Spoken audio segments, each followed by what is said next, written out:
Silicon city ಬೆಂಗಳೂರಿನಲ್ಲಿ ಎಲೆಕ್ಟ್ರಿಕ್ನ BMTC ಬಸ್ಗಳು ಎಷ್ಟರ ಮಟ್ಟಿಗೆ ಸೇಫ್ ಅನ್ನುವಂತಹ ಪ್ರಶ್ನೆ. BMTC ಎಲೆಕ್ಟ್ರಿಕಲ್ ಬಸ್ಗಳಲ್ಲಿ ಪ್ರಯಾಣಿಕರಿಗೆ ಸೇಫ್ ಇಲ್ವಾ? ಬಸ್ನಲ್ಲಿಯೇ ಪ್ರಯಾಣಿಕರು ಪಲ್ಟಿ ಹೊಡೆಯುವಂತಹ ಸ್ಥಿತಿ ನಿರ್ಮಾಣವಾಗಿದೆ. ಚಾಲಕನ ರ್ಯಾಶ್ ಡ್ರೈವಿಂಗ್ನಿಂದ ಕಂಡಕ್ಟರ್ ಹಾರಿಬಿದ್ದಿದ್ದಾರೆ. ಚಾಲಕ ಹಾಕಿದಂತಹ ಸಡನ್ ಬ್ರೇಕ್ನಿಂದ ಕಂಡಕ್ಟರ್ ಪಲ್ಟಿ ಹೊಡೆದಿದ್ದಾರೆ.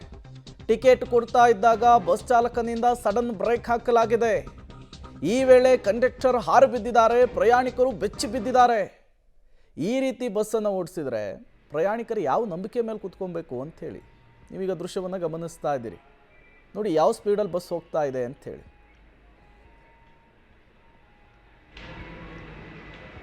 So 1204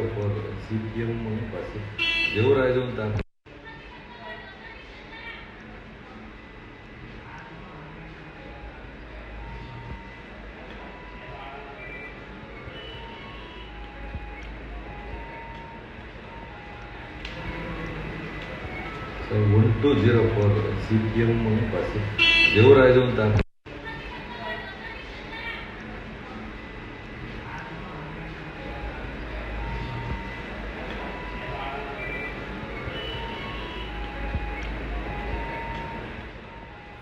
ನೀವೀಗ ಗಮನಿಸ್ತಾ ಇರುವಂತಹದ್ದು BMTC ಎಲೆಕ್ಟ್ರಿಕ್ ಬಸ್. ಇದು ಪ್ರತಿನಿತ್ಯ ಇದೇ ಬಸ್ನಲ್ಲಿಯೇ ಕಂಡಕ್ಟರ್ ಕೆಲಸ ಮಾಡ್ತಾರೆ. ಅವ್ರಿಗೆ ನಿಂತು ಟಿಕೆಟ್ ಕೊಟ್ಟು ಅಭ್ಯಾಸ ಕೂಡ ಇರುತ್ತೆ.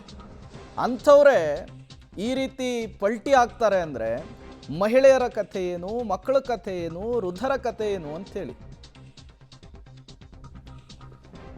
ಮತ್ತಷ್ಟು ಡೀಟೇಲ್ಸನ್ನು ಕೊಡೋದಕ್ಕೆ ನಮ್ಮ ಪ್ರತಿನಿಧಿ ಮಾರುತಿ ನೇರ ಸಂಪರ್ಕದಲ್ಲಿ ದೂರವಾಣಿ ಸಂಪರ್ಕದಲ್ಲಿ ಜಾಯಿನ್ ಆಗಿದ್ದಾರೆ. ಮಾರುತಿ, ಪ್ರತಿನಿತ್ಯ ಕೆಲಸ ನಿರ್ವಹಿಸುವಂತಹ ಕಂಡಕ್ಟರ್ಗೆ ಈ ಪರಿಸ್ಥಿತಿ ಆಗಿಬಿಟ್ರೆ ಮಹಿಳೆಯರು, ಮಕ್ಕಳು, ವೃದ್ಧರ ಕಥೆ ಏನು ಅಂಥೇಳಿ. ಖಂಡಿತ ಪ್ರೇಮ್, ಅದೇ ಪ್ರಶ್ನೆ ಈಗ ಸಾರ್ವಜನಿಕ ಪ್ರಯಾಣಿಕರಲ್ಲೂ ಕಾಡ್ತಿರುವಂತದ್ದು.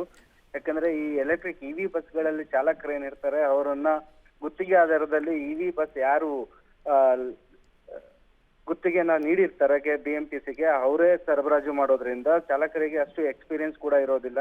ಏಕಾಏಕಿ ರಸ್ತೆಯಲ್ಲಿ ಸಂಚಾರ ಮಾಡ್ತಿದ್ದಂತಹ ಬ್ರೇಕ್ ಹಾಕೋ ಸಂದರ್ಭದಲ್ಲಿ ಈ ರೀತಿ ಸಡನ್ ಬ್ರೇಕ್ ಹಾಕಿರೋದ್ರಿಂದ ಪ್ರತಿನಿತ್ಯ ಬಸ್ಸಲ್ಲೇ ಟಿಕೆಟ್ ಇಶ್ಯೂ ಮಾಡುವಂತ ಕಂಡಕ್ಟರ್ ಈ ರೀತಿ ನಿಯಂತ್ರಣ ತಪ್ಪಿ ಬೀಳ್ತಾರೆ ಅಂದ್ರೆ ಪ್ರಯಾಣಿಕರ ಕಥೆ ಏನು ಅನ್ನೋಂತ ಪ್ರಶ್ನೆ ಕಾಡ್ತಿರುವಂತದ್ದು.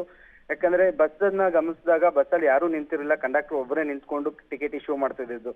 ಒಂದು ವೇಳೆ ಬಸ್ಸಲ್ಲಿ ನಿಂತು ಪ್ರಯಾಣಿಕರು ಏನಾದ್ರು ಟ್ರಾವೆಲ್ ಮಾಡ್ತಿದ್ರೆ ಸಾಕಷ್ಟು ಜನ ಕಂಡಕ್ಟರ್ ರೀತಿಯಲ್ಲೇ ಬಿದ್ದು ಅನಾಹುತಗಳಾಗ್ತಿತ್ತು. ಆದ್ರೆ ಪ್ರಯಾಣಿಕರ ಸಂಖ್ಯೆ ಕಡಿಮೆ ಇದ್ದಿದ್ದ ಕಾರಣಕ್ಕೆ ಕಂಡಕ್ಟರ್ ಒಬ್ಬರೇ ಬಸ್ಸಿನ ಏನು ಸಡನ್ ಬ್ರೇಕ್ ಆದಾಗ ಬಿದ್ದಿರುವಂತದ್ದು.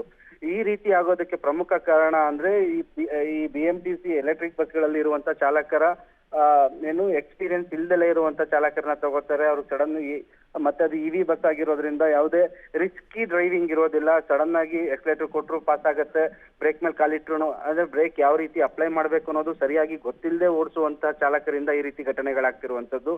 ಇವಿ ಬಸ್ ಚಾಲಕರು ಬೇಕಾಬಿಟ್ಟಿ ವಾಹನ ಓಡಿಸ್ತಾರೆ ಅಂತ ಸಾಕಷ್ಟು ದೂರುಗಳು ಬರ್ತಾನೆ ಇದೆ. ಇದ್ರ ಬಗ್ಗೆ ಸಾರಿಗೆ ಸಚಿವರು ಕೂಡ ಸಾಕಷ್ಟು ಎಚ್ಚರಿಕೆಗಳನ್ನ ನೀಡ್ತಿದ್ದಾರೆ. ಆದ್ರೆ ಗುತ್ತಿಗೆ ಆಧಾರದ ಮೇಲೆ ಯಾರು ಸರಬರಾಜು ಮಾಡ್ತಾರೆ ಅದು ಇದ್ರ ಬಗ್ಗೆ ಗಮನನೇ ವಹಿಸ್ತಿಲ್ಲ. ಇದರಿಂದ ಪ್ರಯಾಣಿಕರಿಗೆ ದೊಡ್ಡ ಸಮಸ್ಯೆ ಆಗೋದಂತೂ ಖಂಡಿತ ಅಂತಾನೆ ಹೇಳ್ಬೋದು Prem. Okay, thank you Maruti ತಮ್ಮೆಲ್ಲ ಮಾಹಿತಿಗಾಗಿ. BMTCಯ ಎಲೆಕ್ಟ್ರಿಕ್ ಬಸ್ಗಳ ಮೇಲೆ ಈ ರೀತಿಯ ಕಂಪ್ಲೇಂಟ್ ಕೂಡ ಜಾಸ್ತಿ ಆಗ್ತಾ ಇದೆ.